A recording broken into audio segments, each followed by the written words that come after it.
السلام علیکم۔ تو دوستو، جیسا کہ آپ کو معلوم ہے کہ اسلام آباد میں مندر کی بنیاد رکھی گئی تھی، تو اس پر علماء کرام نے سخت رد عمل پیش کیا ہے اور انہوں نے پریس کانفرنس کی ہے۔ تو اس پریس کانفرنس میں انہوں نے کیا فیصلہ کیا ہے، میں آپ کو اس ویڈیو میں آگے پوری ڈیٹیل کے ساتھ بتاؤں گا۔ اس سے پہلے اگر آپ نے ہمارا چینل سبسکرائب نہیں کیا تو ہمارے چینل کو سبسکرائب کیجئے۔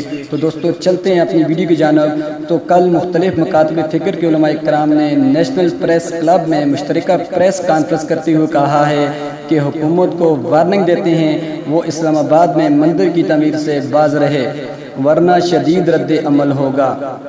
تو دوستو، علماء کرام نے کہا ہے کہ کسی بھی صورت مندر کی تعمیر نہیں ہونے دیں گے، کیونکہ یہ اسلام کی بنیادی تعلیمات اور نظریہ پاکستان کی منافی ہے۔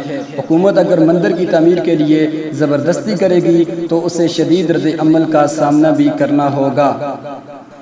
اس موقع پر علماء کرام نے مزید کہا کہ اسلامی تاریخ میں کوئی دلیل نہیں ملتی کہ نبی کریم صلی اللہ علیہ وسلم یا آپ کے بعد خلفائے راشدین یا ان کے بعد اسلامی ادوار میں کسی اسلامی حکومت نے شرک کا مرکز تعمیر کیا ہو، خصوصاً بتوں کا مرکز و معبد، جو اسلام اور توحید کے سراسر منافی ہے۔ علماء کرام نے کہا کہ حکومت اس مندر کو اپنے خزانے سے تعمیر کرانے جا رہی ہے۔ اس خزانے کی بنیاد ہم مسلمانوں کے ٹیکس اور بل ہیں۔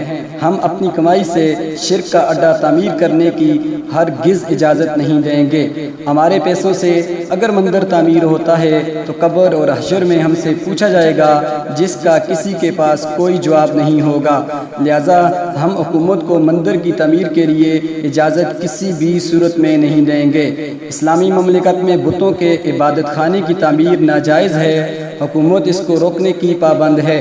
حکومت اگر کسی وجہ سے مندر تعمیر کرنا بھی چاہتی ہے تو اس وجہ کو تمام مسالک کے سامنے رکھے ورنہ اسے قائم سے باز رہے، جس سے 22 کروڑ اسلامیان پاکستان کی دل آزاری ہوگی اور حکومت کو بھی شدید رد عمل کا سامنا ہوگا۔ تو دوستو، یہ پریس کانفرنس علماء کرام نے کی تھی اور اس میں یہ فیصلہ کیا ہے۔ تو دوستو، اگر آپ کو یہ ویڈیو اچھی لگی ہو تو ہمارے چینل کو سبسکرائب کیجئے اور بیل آئیکن کو ضرور پریس کیجئے اور اپنے کمنٹ کا اظہار ضرور کیجئے۔